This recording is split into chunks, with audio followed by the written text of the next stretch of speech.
Dear student, सभी को good evening और आप सभी का हार्दिक स्वागत है DR Ahmad sir YouTube channel पर। तो आज ये क्लास मैं ले रहा हूँ इसलिए क्योंकि मेरा अब स्वास्थ्य थोड़ा हल्का हल्का ठीक हो रहा है, सही हो रहा है, जिस कारण बस अब हम आपको लाइव और रिकॉर्डेड क्लास देने के लिए तैयार हैं थोड़े हेल्थ को लेकर के।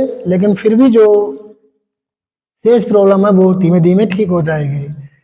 तो बने रहिए, जुड़े रहिए और टाइम को लेकर भी समस्याएं वो भी समाधान किया जाएगा और आपकी क्लास को लेकर भी। आप शायद ओम सर लाइव क्लास देने लग गए हैं, आशा करते हैं हम भी एक दो दिन में लाइव क्लास देने लग जाएं। ठीक है,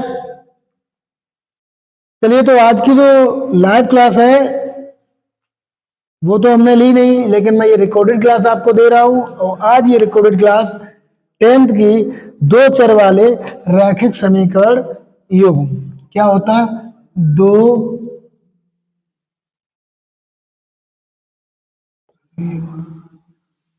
दो चर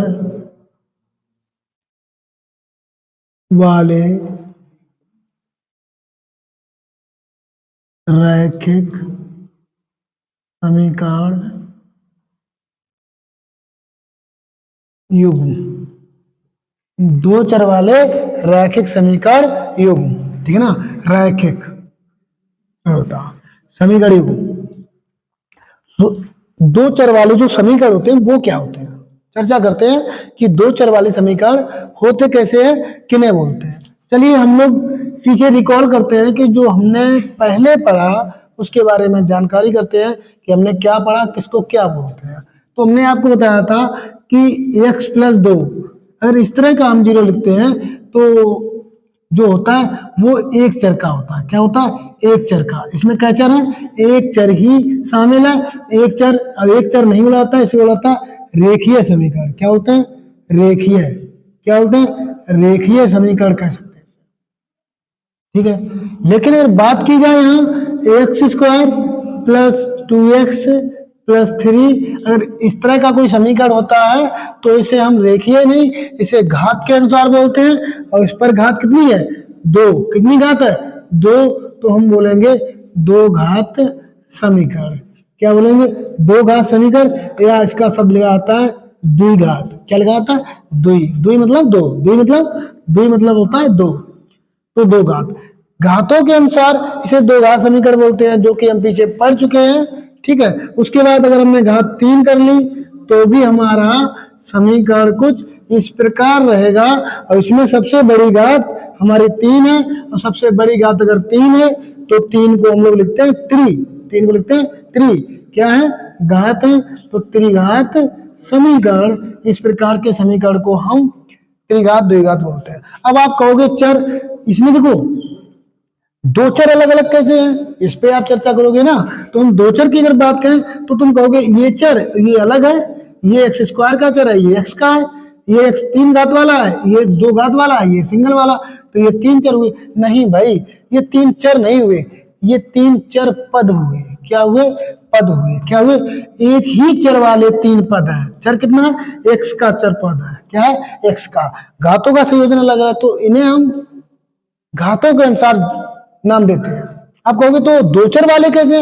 अरे भाई, चर के जो संकेतांक हैं वो ही अलग अलग होंगे, चर अलग अलग यूज होंगे। जैसे कि अगर आपका एक x है तो दूसरा y होना चाहिए, एक x है दूसरा y होना चाहिए, ठीक है ना। अगर एक x है दूसरा z होना चाहिए। कोई भी दो अलग अलग चर होने चाहिए। क्या होने चाहिए?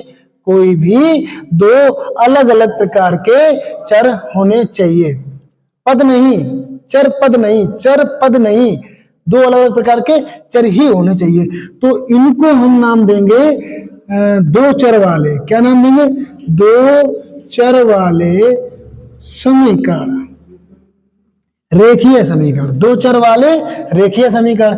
अब बात करते हैं, अगर ये दो चर वाले रेखीय समीकरण हैं तो इनको कोई भी समीकरण एकल समीकरण द्वारा हल नहीं किया जा सकता, क्योंकि हल करने की बात आएगी ना, हम लोग बोलेंगे इनको हल करने के जो तरीका है क्या हम किसी एक समीकरण को लिख करके x प्लस वाई बराबर 0 या मान लो 4 लिख देते हैं तो क्या समीकरण हल कर सकते हैं?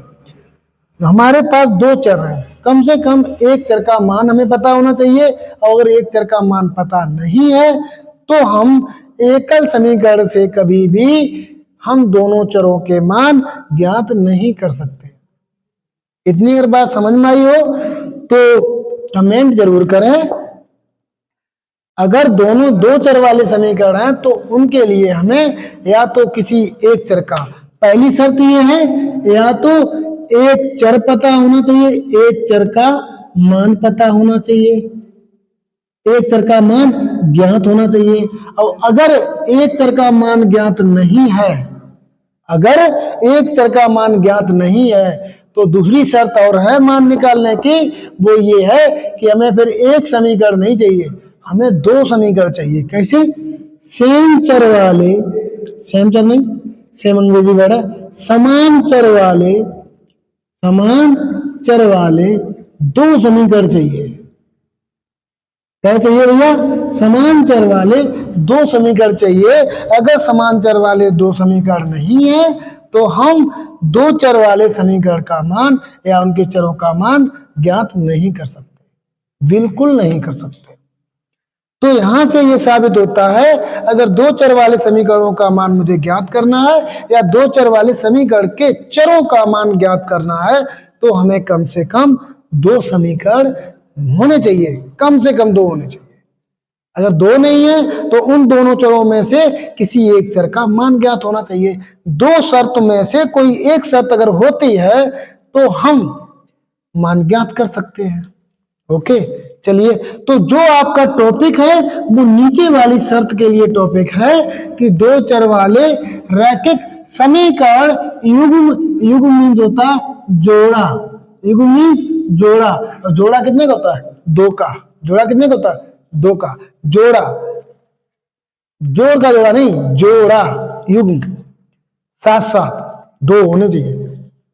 इतनी बात अगर हमारी समझ में आई हो तो हम लोग फिर ये जानकारी प्राप्त करते हैं कि अगर हम समान चर के अगर दो समीकरण प्राप्त करते हैं तो उनको हल करने के कितने तरीके हैं, कितने तरीकों से, कितने नियमों से हम हल कर सकते हैं। चलिए हम बता देते हैं आपको। नंबर एक, हल करने के, दो चर वाले समीकरणों को हल करने के तरीके। हल करने के तरीके, ठीक है ना? तरीके कौन कौन से हैं, नियम कौन कौन से हैं, विधियां कौन सी हैं, विधियां अपनाई जाती हैं, कौन कौन सी विधियां हैं, है ना? चलिए, नंबर एक विधि होती है विलोपन। कौन होती है भैया? विलोपन विधि। नंबर दो, प्रतिस्थापन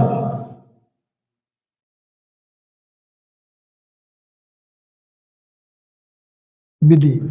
नंबर तीन, वज्र गुणन विधि। ये तीन विधियों द्वारा हम दो चर वाले समीकरण प्राप्त कर सकते हैं। नंबर एक होता है, कुछ लोग विलोपन भी विधि नंबर एक में ले लेते हैं और कुछ लोग प्रतिस्थापन विधि नंबर एक में ले लेते हैं। देखिए, तो विचार ये है, तुम इनमें से कोई भी पहले हल करो, कोई भी बाद में करो, ये नियम कांस्टेंट है, नियत है, ऐसे ही रहते हैं, कोई चेंज होने वाला नहीं है। तो चाहे विलोपन विधि पहले हल कर लो, चाहे प्रतिस्थापन, और चाहे वज्र गुणन विधि। लेकिन हमारा मानना है, जहां तक है, अगर चाहो तो प्रतिस्थापन या विलोपन में से कोई एक करो और इसको लास्ट में ही पढ़ते हैं। ठीक है, बोर्ड परीक्षाओं संबंधी ज्यादातर क्वेश्चन जो पूछे जाते हैं वो विलोपन और प्रतिस्थापन आपके में शामिल हैं, आपके में शायद वज्र गुणन विधि शामिल नहीं की गई है, हटा दिया गया है इसको। क्या कर दिया? हटा दिया गया है। लेकिन हम आपको वज्र गुणन विधि जरूर बताएंगे। ओके, ठीक है, वज्र गुणन विधि जरूर बताएंगे, बिल्कुल बताएंगे। ठीक है, अगर इनमें से ये आपको तो हम आपसे कह रहे हैं कि आज हमने बताया आपको कि दो चर वाले जो समीकरण होते हैं उनके चरों का मान हम लोग प्राप्त करने के लिए कम से कम दो समीकरण होने चाहिए। तो दो समीकरण अगर हमें प्राप्त हैं तो कौन कौन सी विधियां हम अपना सकते हैं, तो हमने बताई विलोपन, प्रतिस्थापन, वज्र गुणन विधि। क्या आपको पहले से पता थी? अगर आपको पहले से पता थी तो कमेंट जरूर करें यस सर, नहीं पता थी तो फिर तो भी करें कि सर पता नहीं थी, अब जानकारी हो गई है। आइए चलिए हम बताते हैं इन तीनों विधियों को क्रम से। पहले कराएंगे विलोपन, फिर कराते हैं प्रतिस्थापन, फिर कराते हैं हम आपको वज्र गुणन विधि। ओके, चलिए बात करते हैं विलोपन विधि की। क्या करते हैं?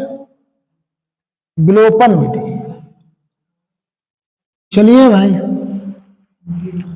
विलोपन विधि।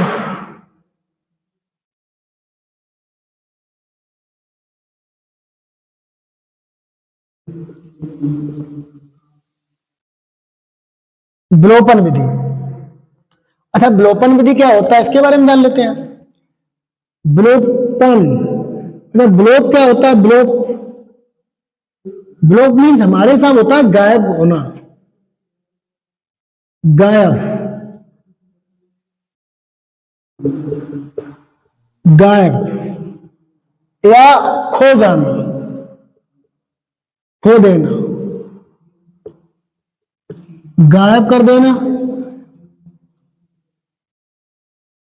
या खो देना। विलोप मीन्स होता है गायब कर देना या खो देना। तुमने कभी कभी अपने आम भाषा में अपने बड़ी बूढ़ी दादा दादी या जो भी बोलते हो ताई वगैरह इनसे सुना होगा कि जने कहा चीज बिलाई है, एक शब्द बोलते हैं बिलाई है ना। बिलाई जो शब्द है वो विलोप से लिया गया है, विलोप से, है ना, विलोप हो जाना, खो जाना। तो इस विधि का शुद्ध अर्थ निकलता है शाब्दिक कि खो देना, अर्थात हम लोग एक पद को कम से कम एक पद, कम से कम एक पद गायब कर देंगे। क्या कर देंगे?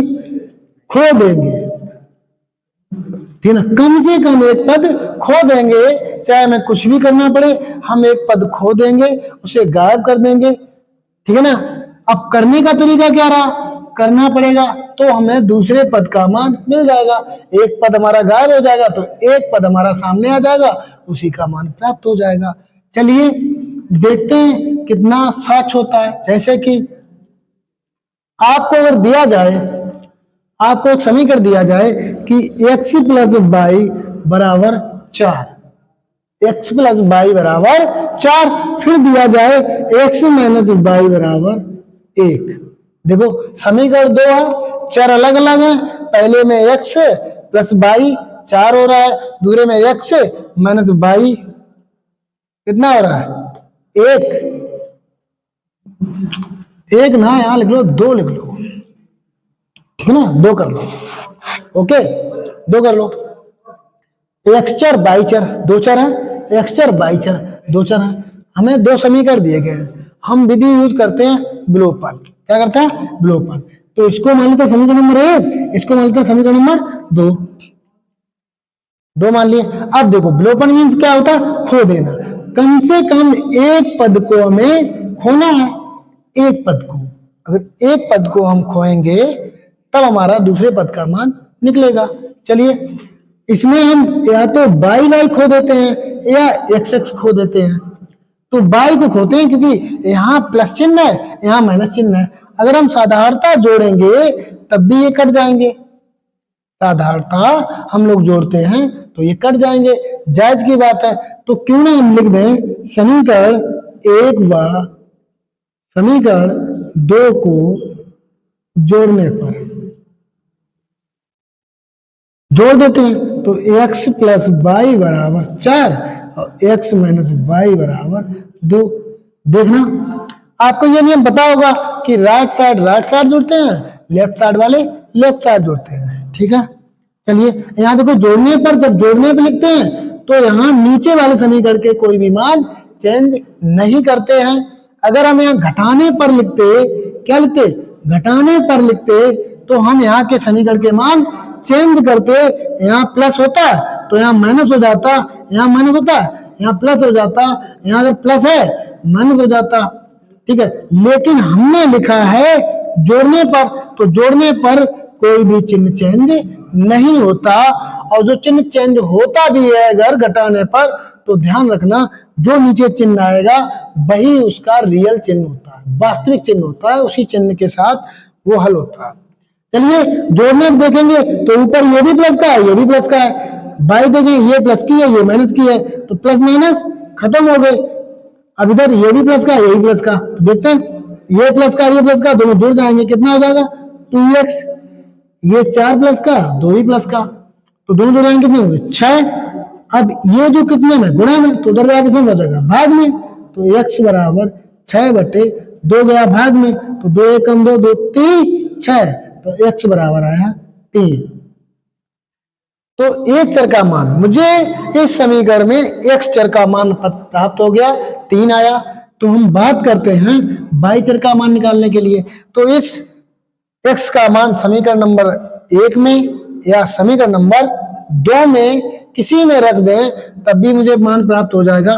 तो 1 में रखते हैं, x प्लस y बराबर 4 था, तो x की जगह पर कितना होगा 3, तो x की जगह पर हमने लिख दिया 3, y बराबर 4, तो 3 जब उधर जाएगा किसका हो जाएगा, इधर है प्लस का, उधर जाएगा हो जाएगा माइनस का, तो 4 पहले ही से थे, 3 उधर गए किसके माइनस के, तो y बराबर 1। समझ आया।